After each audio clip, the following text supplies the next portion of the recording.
Between Crusader's Resolve and Fiery Uptake, I'd go with the Crusader's Resolve most of the time. Even though the passive numbers aren't too good, a lot of times it could be really hard to hit Fire Strike, and the barrier regens fast enough normally as it is. And for Rein's major perks being Shield Slam and Crushing Victory, I'd go with the Shield Slam most of the time, giving Rein a small boost of mobility and damage while also having his shield up. Don't really have a strong opinion on either one of these though, so between Bunny Stomp and Ejection Suit, I'd go for the Ejection Suit most of the time. Even though Baby D.Va isn't very useful during a fight, having extra protection after a D.Va bomb so you get the guaranteed call mech back is much better than the Bunny Stomp, as most people already have the muscle memory not to go towards her call mech anyways. D.Va's major perks being maybe the first tough one for me here, and while it might seem like a no-brainer to choose her shield systems, it very importantly states that it will only heal her 150 shield health. But overall, I would say this one is matchup dependent because the extra offense can definitely win a lot of fights as she wouldn't before. And between Rending Recall and Battle Shout on Junker Queen's minor perks, I'll go with the Battle Shout most of the time, but if your team is a lot more spread out and not really playing with Junker Queen as much, I could see the Rending Recall being better for more wound uptime. And for her majors being Deep Wounds and Savage Satiation, I'd go with the Savage Satiation almost every time, as getting better lifesteal on her Carnage, which already has a ton to begin with, I think is much better overall, and the 0.25 seconds isn't really enough of a difference maker. So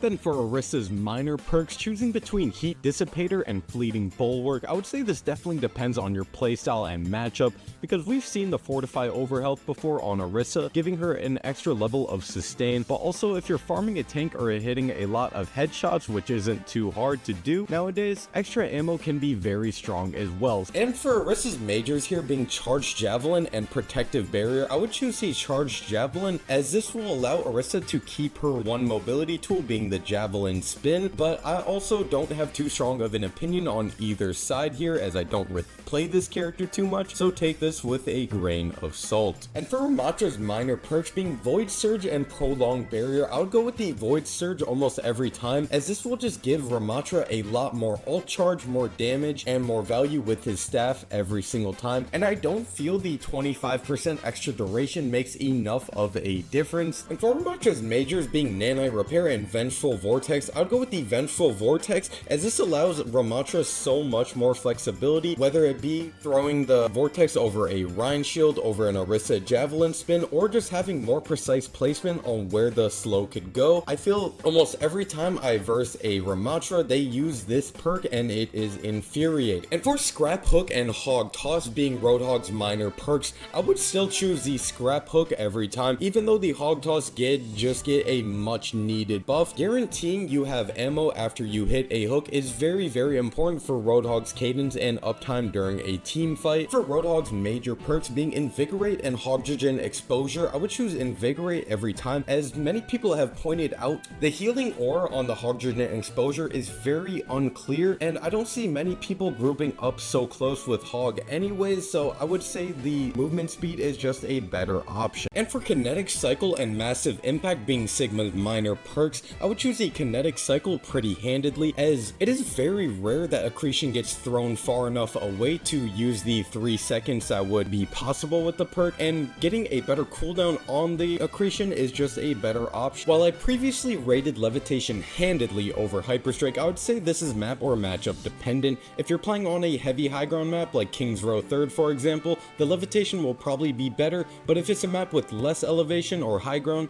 oftentimes just playing the low ground and Darth Vadering targets away will be a better option. Between Short Circuit and Heavy Landing, I would almost always go for the Heavy Landing, as this will make your ultimate just that much better, especially if you have that juggling skill set already locked down. But if they are running more of a deployable style kits, then obviously the extra damage could be a good buff to lessen the counter. And for his major perks being Chain Lightning and Revitalizing Barrier, I would go with the Chain Lightning a majority of the time, while healing allies could be useful in more coordinated sets, 30 heals per second is just not that good, especially when compared to the insane ult charge and damage potential with his secondary fire. For Wrecking Ball's minor perks being Steamroller and Pack Rat, I would go for the Pack Rat almost every time. Unless the map has some very strange health pack placement or they're not very accessible, I feel this is just a much better option and lends itself to Ball's self-sufficient playstyle a lot better. Then onto Ball's major perks being Hang Time and Transfer Efficiency. I'd much rather go with the Hang Time here, as dealing up to 150 damage and having air control is definitely well worth the longer windup. And while shortening and buffing the ally overhealth might be good if optimized well with the right team coordination, I don't really see the ally overhealth being used much anyways. And between jump ups and Gravitron Crush on Zarya's minor perks, I would go up for the jump ups a majority of the time. Unless the map has very little high ground or need for the mobility, I would think the mobility is a much better option and allows Zarya to position in so many different places. For two of some of the most broken perks on this list, Energy Lance and Spotter, I would say this is very playstyle or matchup dependent. If you're playing for more of a brawl comp and you have a lot more in front of you, the Energy Lance could just triple your damage, which is insane. If you're playing more of a supportive playstyle with a Genji Blade or 6v6, I could also see the Spotter working very well. Then on to everybody's favorite, with Mauga's minor perks being Kinetic Bandolier and 2 Hearts. Go with the 2 Hearts here, as capping point and pushing payload faster is always a plus, and more importantly, gaining passive constant healing already plays very well into Mauga's self-sustained playstyle. While I previously chose Firewalker easily over Combat Fuel, I would say this is much more matchup dependent than I gave it credit for. You'll see higher ranked players going with the Combat Fuel pretty much every time. If you want that extra boost of sustain and using Overrun to escape more, I could definitely see this, but if you're playing a more aggressive playstyle with his Overrun, then I'd argue pre-igniting them is also very strong as well. For Hazard's minor perks off the top versus Reconstruction, I previously said that Reconstruction is better, but I failed to account for how often you'll reap the benefits of both of these perks. Getting a little bit more off his already regenerating Spike Guard energy is not as good as just getting more damage on a slash, full stop. Major perks being one of the easiest choices on this list, with Anarchic Zeal or Deep Leap, and the lifesteal onto his ability that already has damage resistance and deals damage itself is just straight up busted. Usually when you use Spike Guard, looking to minimize damage anyways, so getting more health back is just simply a no-brainer. Then for Ashe's Sidewinder versus Rapid Fire, I'd go with the Sidewinder more often. Even though this isn't what I said before, I realize your hipfire is used to normally empty what you have left in the mag, and when these small amounts of shots have reduced damage, the perk actually gets outweighed by its drawbacks. With Viper Sting and Air Burst, and I would say this one is mostly playstyle dependent. If you're a Kovacs Ashe specialist, getting ammo back and better breakpoints, making ADS headshot and body shot 250 damage could definitely be a no-brainer, but if the consecutive shots aren't landing, ammo and easier dynamites could definitely be a lot more useful. And for Bastion's Smart Bomb versus Armored Artillery, while I previously chose the Armored Artillery easily, I feel like the Smart Bomb is a better perk overall. The Smart Bomb greatly improves his mobility, and similar to many perks on this list, using a Smart Bomb more often than his ultimate usually just makes it a more valuable perk. For his majors, although I had no idea of the brokenness of the self-repair from before, it finally got nerfed to have a resource meter, so I would go with the Lindholm Explosives most of the time.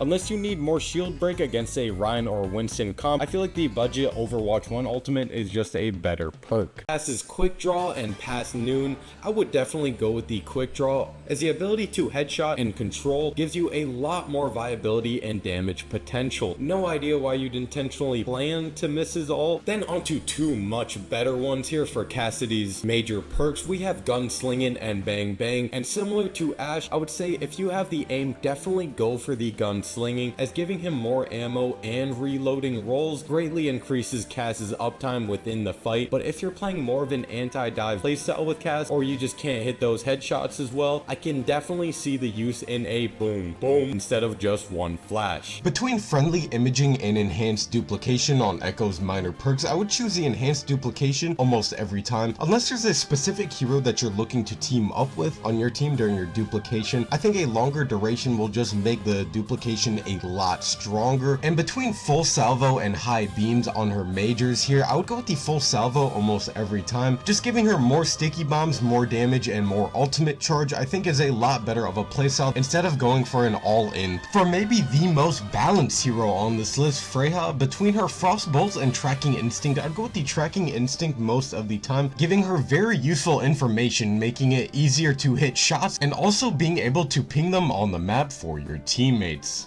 And between Ready to Hunt and Relentless Barrage on Freja's major perks, I would choose the Ready to Hunt almost every time here, as this gives Freja's already broken movement just another extra buff. Genji's minor perks, we have his acrobatics pitted up against Dragon's Thirst, and I would definitely go with the Dragon's Thirst here, because while getting an extra double jump after your dash might sound pretty cool and open up some potential Pharah or Echo kills mid-air, Lifesteal on Dragon Blade is just so much more powerful and allows Genji to play so much more flexibly. Then for some much more underwhelming ones here on Blade Twisting and Meditation for his major perks, I would almost always go with the Meditation here, giving Genji 75 self-healing on cooldown while being pretty much invulnerable from a 180-degree angle, as I think it'll be much more useful more often than 25 extra damage requiring a kill. Hanzo's minor perks being Sonic Disruption and Scatter Arrows, I would definitely go with the Scatter Arrows here almost in every situation, as it's just more projectiles, more random damage. I could see some rare situations where stopping a tracer or a ball from a health pack might be good, but Sonic is just so much better used in an actual fight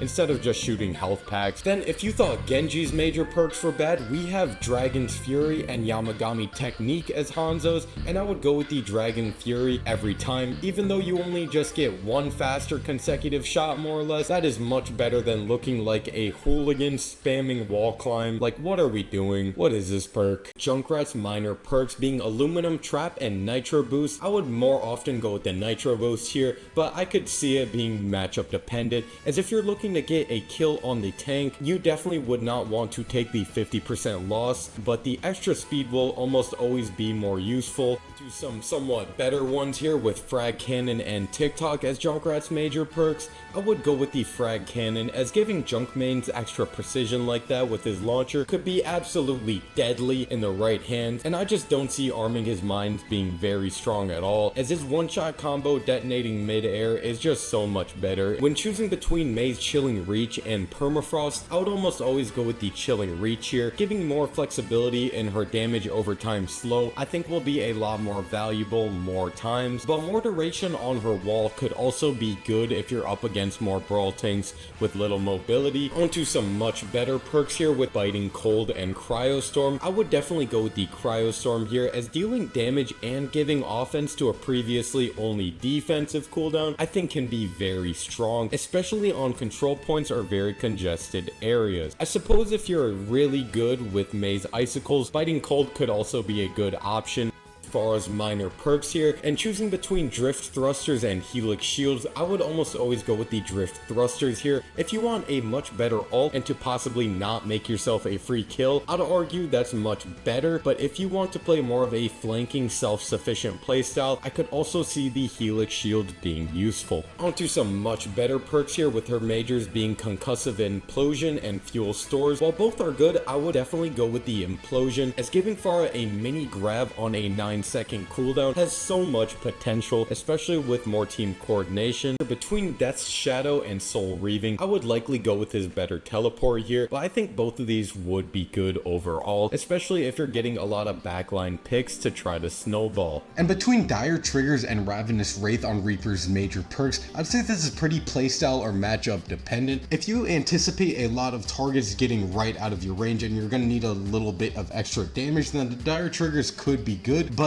if you're looking for some extra survivability after targets are chasing you down, then the Ravenous Wraith could also be good, or if used with his ultimate. For Sojourn's Overcharged versus Extended Mag, past Yosh previously chose Overcharged handedly, but a wiser, more stoic Yosh knows these perks are pretty playstyle dependent on if you want a stronger ultimate fight or you want a stronger neutral fight, increasing her ammo by 33%. Kinda can't go wrong with both of these. Sojourn's major majors being dual thrusters and adhesive siphon, I would say this is definitely matchup dependent, because if you're dealing with a lot of dive aggression, 2 power slides has some absolutely stupid peel potential. And onto Soldier's minor perks here, I would almost always go with the Field Emergency over the recycled pulse munitions, as this opens up a world of carry potential, being able to save a teammate with actual fast heals. Between this and Sombra, DPS characters are just not DPS characters anymore. More ammo might be nice during a fight, but I think Soldier's peak output could just be that much higher with clutch healing. And for Soldier's stim pack or agility training, once again a naive 1 month younger Yosh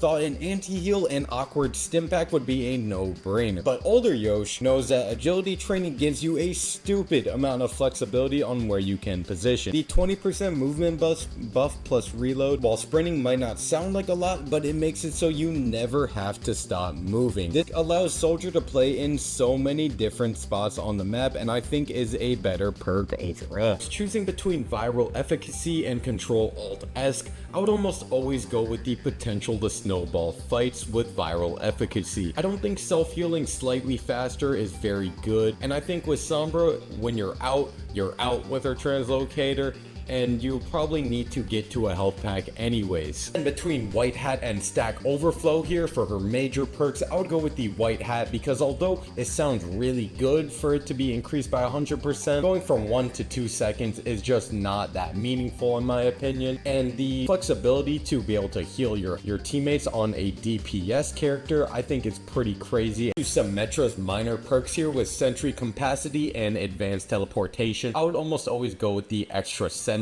on Sentry Capacity, as the turrets are pretty good right now as just DPS, and unless there's some crazy TP strats on some map in the future, I would just go with the extra Sentry. And for Sim's major perks being Perfect Alignment and Shield Battery, I'd go with the Perfect Alignment, giving Sim more flexibility and playstyle in her range, and also giving her more firepower. I can see the extra tankiness maybe being good if you put the TP down smartly. Between Blast from the Past and Blink packs for Trace's minor perks, I would go for the Blast from the Past most of the time, but this is very map dependent. If the map has a lot more accessible health packs and health packs that Tracer can play around, then the Blink packs might be better, but have better kill potential or more kills in one pulse bomb is really a better perk for most people. And for arguably the best perks of any character in my opinion, with Flashback and Quantum Entanglement, I'd go with the Flashback perk, as it gives Tracer so much more mobility, especially when paired with her Blink packs,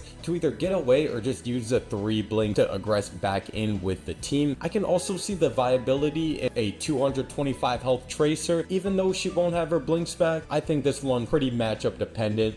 And fully loaded, I'd much rather go with the fully loaded. As much as it could be kind of fun to heal up your Rein, I think getting a full clip of ammo off of your overload every single time will just be more valuable. In between Torbjorn's major perks here being Anchor Bolts and Overloaded Turret, I would much rather go with the Overloaded Turret, as having the ability to turn turret level 5 on cooldown can just have so much potential, especially on point or if you're dealing with many flankers. Venture's minor perks being Seismic Sense and Excavation Exhilaration, I'd almost always go with the Seismic Sense, but I think this is overall matchup dependent, because in especially more coordinated lobbies, I think the wall axe could be very useful on getting a dive target, but I could also see the cooldowns maybe being good, but I think her ult is already powerful enough. Then on to her majors being Smarter Excavator and Covered in Dirt, I'll go with the extra range on the Smarter Excavator every time. I think more range could cover a lot of Venture's weaknesses as a DPS. Widow's minor perks being Scoped Efficiency and Focused Aim, I'd go with the Focused Aim almost every time, giving a major buff to an already very powerful ultimate, and I just don't think less reloads will do all too much. Then onto some very exciting ones here for Widow's major perks in Escape Plan and Deadly Dukes.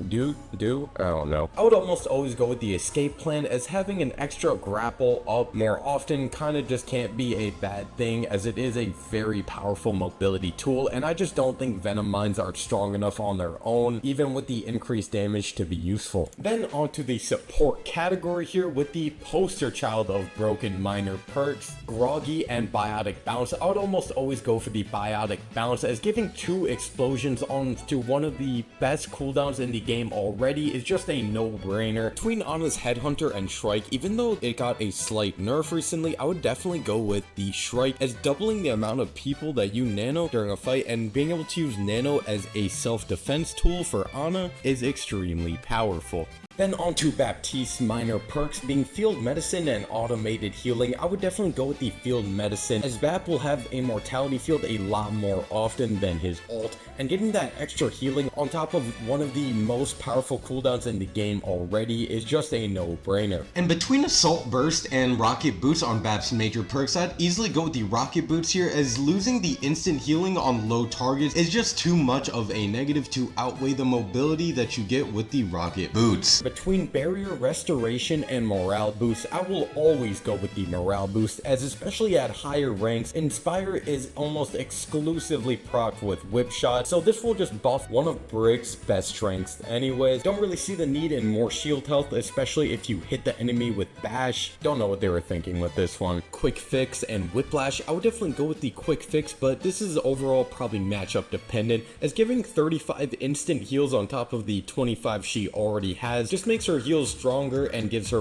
better ult generation, but I could also see, based on the map, the use for a 120 damage whip shot. I have Illari's minor perks, being Rapid Construction and Summer Solstice. I would almost always go with the Summer Solstice, giving her more flexibility and kill potential during her ult. I don't really see the need to build her pylon slightly quicker, but who knows. Then onto her major perks, being Solar Power and Sunburn. I'd go with the Solar Power here, giving Illari a lot more uptime in between her healing and damage, but I could definitely also see the use in Sunburn as an extra defense against dive and aggression. Juno's minor perks here, being Familiar Vitals and Hyper Boost. I'd likely go with the Familiar Vitals, even though I don't see much value in the faster lockup time, but I think it's overall better value than being forced forward through her ring. I don't know, I'm not really too hot on either of these. Between Locked On and Master Blaster on Juno's major perks, I would choose Locked On most of the time, as getting a reduced cooldown on her best ability is just very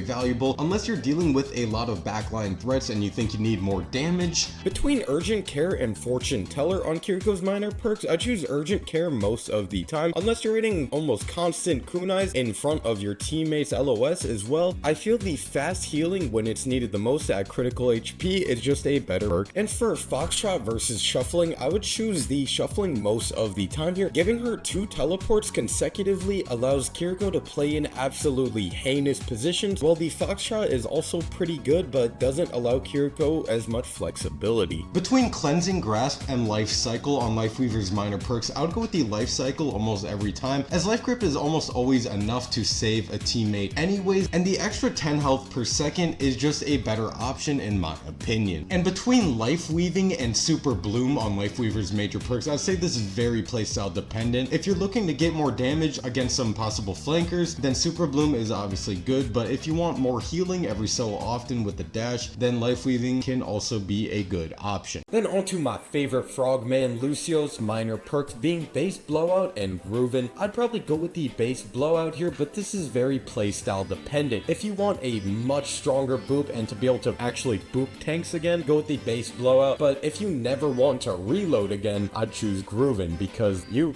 I'm telling you, you don't need to reload. And between Noise Violation and Accelerando on Lucio's major perks, I would choose the Noise Violation almost every time, as this buffs Lucio's team capabilities on speed and healing extremely well, and lets him play in so many different positions where he previously couldn't help his teammates. For Mercy's minor perks, being Winged Reach and Angelic Recovery, I'd likely go with the Winged Reach here most of the time, as this will just give Mercy a lot more flexibility on where she could play and who she could buff during the team fight. And for Mercy's major perks being Flash Heal and Chain Boost, I'd rather go with the Flash Heal most of the time here, as this gives Mercy burst healing, which she never had before. And while the Chain Boost sounds good on paper, having 3 of your teammates, including Mercy, in close proximity is not very good for most team compositions, and you normally don't really want to be doing that. For Moira's minor perks being Vanish and Uprush, I'd go with the Vanish most of the time. Even though 0.5 seconds doesn't sound like a lot, it definitely makes a big difference while you're in Moira's Fade. Unless there's a very specific map or high ground that you're looking to get to with the Uprush, I feel the Vanish is just a better option. And between Ethical Nourishment and Contamination on Moira's major perks, I would choose the Ethical Nourishment almost every time, giving Moira a lot more healing on her healing orb, but I'm not too dead set on either one of these though, and it's probably playstyle or matchup dependent. Ladies and gentlemen, for our last perks on this list, they also happen to be some of my least favorite, with Zenith Kick and Ascendance. If I could choose none of these, I would think about it. I would genuinely think about it, but I would take Ascendance most of the time. I guess if you're on a map like Rialto or you're getting booped off the edge, sometimes it could save you, but luckily his major perks did not suffer the same fate with Focus Destruction and Duality, and between these two I would choose Focus Destruction almost every time. Buffing his secondary fire to charge faster and also giving it an extra orb is a really good buff, and I think is a lot more flexible and a lot less situational than the Duality. Hello. Thank you so much for making it to the end of this video. I know I didn't really introduce myself at all, but my name is Emerson and I'm on the Winthrop University esports team. I play support on there, and I have big plans for the future and the type of content that I want to put out. So if you want to see more of that, support this video and support the streams. And without further ado,